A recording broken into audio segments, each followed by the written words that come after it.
Buenas noches, maestra. Nuestro equipo le va a hablar sobre los efectos del aceite usado de motor en una planta de la familia Poaceae. Nuestro equipo está conformado por Luz Jacinto, Luis Situc, Sandra Galicia y yo, José Puc.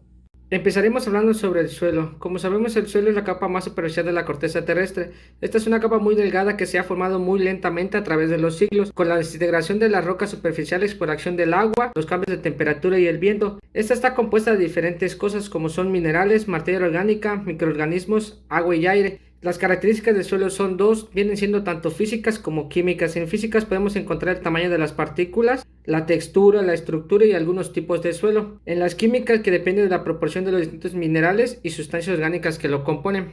La contaminación del suelo se da por la presencia de contaminantes químicos hechos por el hombre que alteran las características físicas, químicas y biológicas del suelo.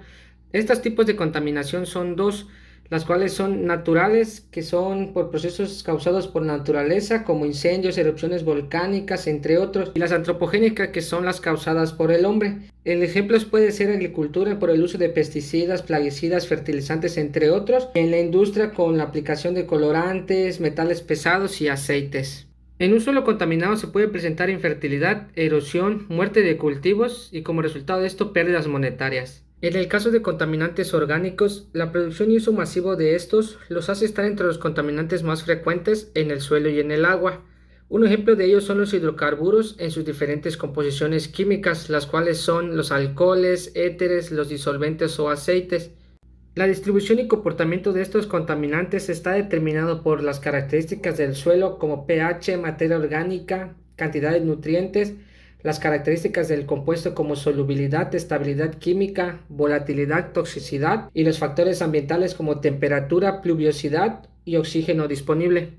Dependiendo de estos factores, los contaminantes pueden sufrir procesos de lavado, degradación, volatilización, fotodescomposición u otros. Aceites y sus implicaciones en los suelos. Primeramente le hablaré de los aceites. El aceite de motor es un agente lubricante y combustible auxiliar refinado. Su composición química varía de acuerdo al tipo de aditivos utilizados en su formulación. Puede presentar cadenas hidrocarbonadas de más de 15 átomos de carbono. Los aceites usados están compuestos por hidrocarburos totales de petróleo, bifenilos policlorados, metales y otros contaminantes, los cuales ocasionan deterioro en el medio ambiente y salud humana. Estos son tóxicos y venenosos, por lo que su degradación es difícil.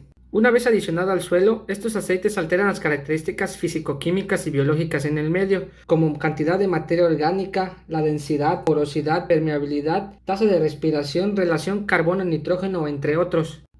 Una vez derramado en el suelo, provoca infertilidad debido a que contiene hidrocarburos que producen la muerte de este, además de que tiene un efecto nocivo en el medio ambiente, ya que al tener contacto con la luz del sol y el aire, emana componentes tóxicos como lo son el plomo, el zinc o el cobre, que estos compuestos suelen ser filtrados a través del suelo y la contaminan. De acuerdo a un estudio de Galindo en el 2016, la presencia de aceite automotriz inhibe la germinación de las plantas, ya que en ocasiones las fracciones ligeras de los hidrocarburos son capaces de moverse a través de las membranas celulares, de tal forma que en contacto con la semilla penetra en la cubierta y las mata, provocando una toxicidad aguda, por lo que hay retardo y reducción del porcentaje de germinación efectiva. Las técnicas de recuperación de suelos contaminados están diseñadas para aislar o destruir las sustancias contaminantes, alterando su estructura química mediante procesos químicos, biológicos o térmicos. La selección de alguna técnica dependerá de las características del suelo y del contaminante, así como la eficacia del tratamiento, viabilidad económica y tiempo estimado para el desarrollo. Pueden ser in situ, que son aquellas que actúan sobre los contaminantes en el lugar donde se encuentran sin requerir extracción o traslado, o ex situ, que son aquellas que requieren excavación previa del suelo para su posterior tratamiento. Existen tres técnicas, las cuales son contención, en las que se busca solo aislar los contaminantes en el suelo mediante barreras físicas, con lo que se busca reducir la migración de contaminantes. Confinamiento, que reduce la movilidad de los contaminantes en el sitio para evitar su migración mediante procesos físico-químicos. O la descontaminación, que va dirigido a la concentración de los contaminantes en el suelo. Esta técnica tiene por objetivo separar los contaminantes del suelo para su posterior tratamiento. Como sabemos, la remediación ambiental son un conjunto de medidas cuyo propósito es recuperar áreas contaminadas. Esta puede ser degradación enzimática, remediación microbiana y fitorremediación, que es en la que nos centraremos. La fitorremediación es una técnica que usa plantas para limpieza de ambientes contaminados, en este caso el suelo. Lo que se busca con esto es que las plantas acumulen, inmovilicen o transformen contaminantes en el suelo. Este es un tipo de tratamiento natural, limpio, económico y alternativo a otros procesos más invasivos. Dependiendo del proceso que realice la planta, esto puede ser fitoestabilización, fitoextracción, fitodegradación, fitovolatilización o rizofiltración.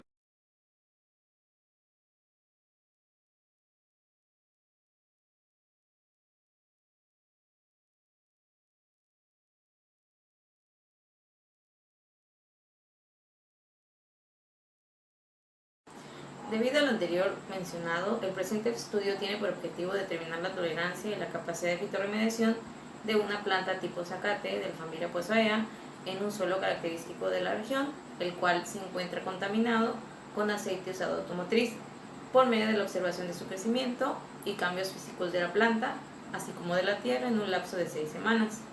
La figura siguiente muestra el material biológico utilizado.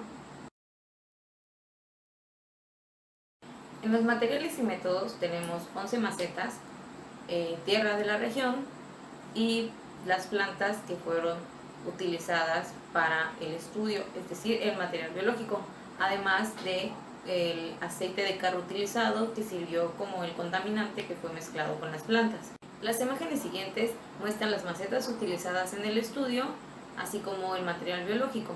También se muestra la ubicación del lugar de donde se obtuvieron estas plantas.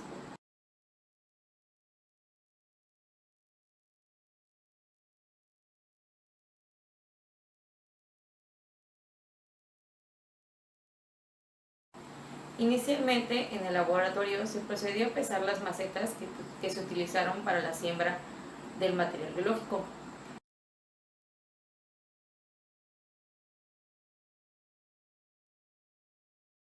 Cada maceta pesó alrededor de 80 gramos.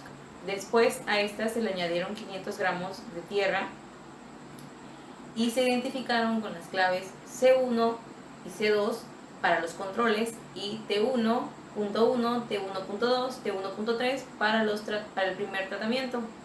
Seguidamente se identificó el tratamiento 2 con T2.1, T2.2, T2.3 para el segundo tratamiento y para el tercer tratamiento se identificaron con las claves T31, T32, T33. La tabla siguiente muestra las claves que se le asignaron a cada tratamiento. El control no llevaba ninguna cantidad de contaminante. El tratamiento 1 se realizó al 2%, es decir, se le adicionaron 10 mililitros de contaminante que fue revuelto. Al tratamiento 2 se le adicionaron 3%, es decir, 15 mililitros de contaminante, y al tratamiento 3 se le adicionó un 4% de contaminante. Cuando se añadieron estos contaminantes, la tierra se revolvió y se procedió a sembrar el material biológico.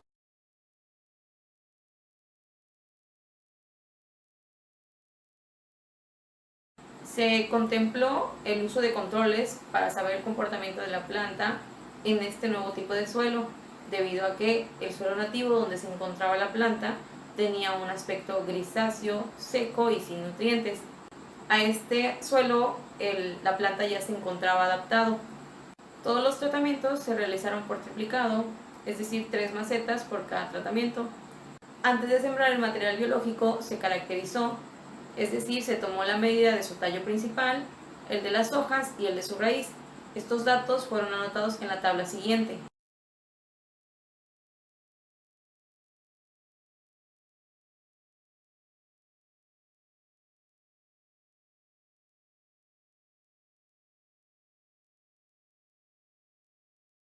Una vez finalizada la siembra del material biológico, se procedió a colocar las plantas en un lugar para su posterior monitoreo semanal. Como bien se mencionó antes, el monitoreo se realizará durante 6 semanas, en el que se van a observar las diferentes afectaciones que existan en cada tratamiento. Cabe mencionar que las plantas se riegan a diario con agua de la llave. La determinación de parámetros físico-químicos del suelo. La determinación de pH en un suelo es una de las principales variables a la hora de su estudio. Esta medición nos indicará qué tan alcalino o tan ácido puede ser un suelo. Del pH van a depender diferentes reacciones químicas de las que requiere un suelo para su correcto funcionamiento. Es decir, el pH va a afectar directamente a la biodisponibilidad y a la absorción de los nutrientes en él. Para una muestra de suelo hemos tomado 20 gramos de suelo en una muestra y la hemos mezclado con 20 mililitros de agua destilada. Tras homogenizar correctamente la muestra, hemos dejado reposar por 30 minutos y transcurrido ese tiempo y con ayuda del potenciómetro previamente calibrado con soluciones buffer, realizamos nuestra medición. Nuestros resultados fueron de 6.41 unidades a una temperatura de 25 grados centígrados, lo cual indica que tenemos en nuestra escala de pH un suelo ligeramente ácido. Textura y color. La determinación de la textura de un suelo es un proceso sumamente sencillo en el cual hemos tomado un frasco de vidrio de aproximadamente 1 litro, hemos colocado 5 centímetros de suelo en la botella y hemos llenado la botella con agua. Hemos agitado bien de modo que se mezcle toda la tierra con la gran cantidad de agua y hemos dejado reposar durante 2 horas para obtener las distintas capas de arcilla, limo o arena que pudiese tener nuestro suelo. Bueno, pasadas nuestras 2 horas de el reposo, vimos nosotros estas cantidades. En la primera capa, que son las partículas de tierra más grandes, fueron 2.8 centímetros de arena. La segunda capa, que son partículas más pequeñas, fue de aproximadamente 1 centímetro de limo. Y la tercera capa con las partículas más finas fue de aproximadamente 1.2 centímetros de arcilla. Esto, trasladado o convertido a porcentajes, nos indica que tenemos un 56% de arena, 20% de limo y 24% de arcilla en nuestro 100% de suelo. Con la ayuda de este triángulo de método Munsell, vamos a ubicar los porcentajes de arena, arcilla o limo que tengamos. Vamos a trazar las líneas acorde a esos porcentajes. Por ejemplo, arena 56%, que empieza más o menos por aquí y va hacia arriba. Limo 20%, que lo encontramos aquí arriba y viene hacia abajo. Y la tercera capa, que es de arcilla, con 24%, que atraviesa de este modo el triángulo. En donde se interseccionan estas 3 líneas, vamos a poner un punto y ese será nuestro resultado. Para nosotros fue un tipo de suelo franco, areno, arcilloso. Para la determinación del color, vamos a poner sobre una hoja blanca un poco de tierra seca y también un poco de tierra húmeda. Utilizamos nosotros también las tablas de Munsell de manera digital, ya que no contamos con ellas de modo físico. Y estos fueron nuestros resultados, acorde a lo que se puede observar aquí. Esto es lo que hicimos en laboratorio y nuestros resultados son los siguientes. Con un suelo seco, nosotros obtenemos en esta tabla, que es la 7.5 YR de las cartas, el color que se ubica en 4,3, y cuando el suelo está húmedo se ubica en la sección 3,3. Esto quiere decir que tiene de intensidad 4 y de pureza 3 estando seco, y estando húmedo tiene intensidad 3 y de pureza 3 también. Para la determinación de materia orgánica utilizamos este proceso peróxido de hidrógeno, comúnmente conocido como agua oxigenada. En un frasco de vidrio colocamos una pequeña cantidad de una muestra de suelo, aproximadamente entre 5 y 10 gramos, y fuimos virtiendo el agua oxigenada, de manera que la teoría indica que al reaccionar el agua oxigenada con la materia orgánica del suelo, esta se oxida, resultando en efervescencia. De este modo es un método eficaz y rápido de determinar la materia orgánica en cualquier tipo de... El color del suelo fue determinado a partir del método Bunsen. Para el suelo húmedo fue color naranja con una intensidad 4 y una pureza 3. En el caso del suelo seco, presentó una intensidad del 3 y una pureza del 3. A simple vista el color de la tierra era de café oscuro. Podemos notar que en la tabla de Munsell las partes de las columnas pertenecen a la intensidad y las filas a la pureza.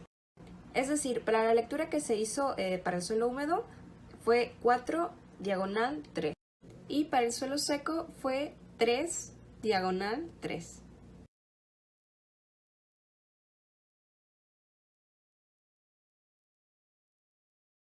De acuerdo a la metodología utilizada con el agua oxigenada para determinar la materia orgánica del suelo, Esta indicó que el suelo es rico en materia orgánica debido a que al agregarle el agua oxigenada se creó una elevada cantidad de espuma. El monitoreo de las plantas se llevó a cabo a través de 2 controles y 3 tratamientos con la presencia del contaminante al 2%, 3% y 4%, que corresponde a 10 mililitros, 15 mililitros y 20 mililitros.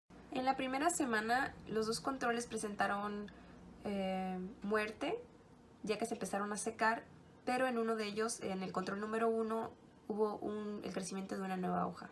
En el caso del tratamiento 1, 2 y 3, en el primero hubo un crecimiento de 22 centímetros de la hoja, el otro llegó a los 18 centímetros y en el tercero hubo muerte del tallo principal, pero creció una nueva hoja de 6 centímetros. Para los tratamientos 2.1, 2.2 y 2.3, en todos los casos hubo muerte de la planta ya que se secó, pero hubo crecimiento en 2 de ellos de tallo y hojas. En el tratamiento 2.1 hubo muerte completa de la planta ya que se secó, pero creció un tallo de 5 centímetros. En el tratamiento 2.2 hubo muerte también de la planta, como ya se mencionó, pero hubo crecimiento de 2 tallos, uno de 4 centímetros y uno de 6 centímetros, con una hoja de 12 centímetros y otra de 13 centímetros. En el caso del último tratamiento 2.3, en este no hubo crecimiento de tallo y sí se secó completamente la planta. Para el tratamiento número 3, el 3.1 presentó muerte también de la planta, pero un crecimiento de un tallo de 3 centímetros con una hoja de 7 centímetros. El tratamiento número 3.2 de plano sí sufrió muerte completa, se secó la planta, y el tratamiento 3.3 tuvo encogimiento de las hojas de aproximadamente 2 centímetros. En la segunda semana ambos controles tuvieron un crecimiento de tallo y hoja de 1 centímetro. En el tratamiento número 1 el promedio de crecimiento del tallo fue de 11 centímetros y de las hojas fue de 29 centímetros.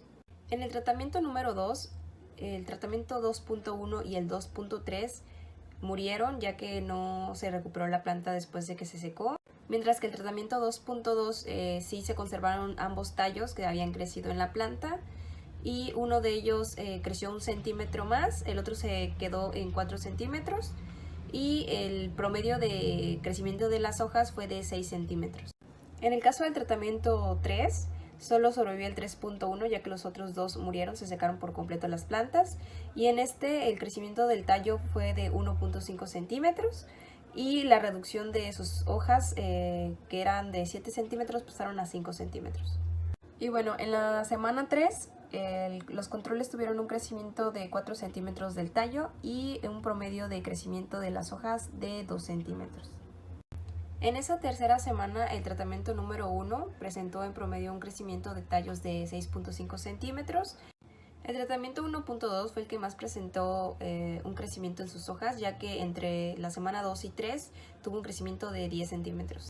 En el caso del tratamiento número 2, en la semana 3, estos el 2.1 y el 2.3 siguieron secos, las plantas ya no crecieron, así que no se descartaron, pero se mantuvieron vigilando si llegaba a crecer un nuevo tallo, y no fue así. Y solo el 2.2 fue el que se mantuvo con los 2 tallos que tenían.